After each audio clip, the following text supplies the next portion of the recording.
Hi teacher, today I'm going to explain why people should always avoid buying counterfeit products even if they are cheaper than authentic ones.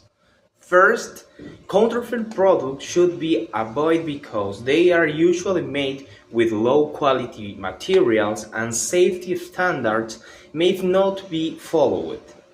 It also has to be considered that original products or original brands invest money so their products can be properly designed and tested.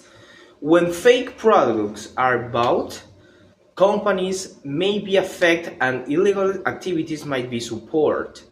But on the other hand, it can be said that cheaper options are not easy to find. However, instead of buying counterfeit products, discount should be searched for online.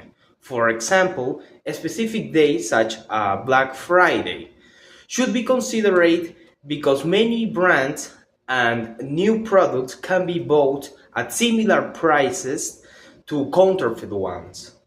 Also, big companies such as Ripley often offer lower price online because fewer physical resources and workers are required.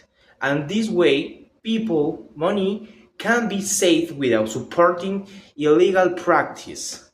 To conclude, I believe counterfeit products should not be bought even if they are cheaper than the original product because there already exists another brand or new brand an authentic option with similar prices.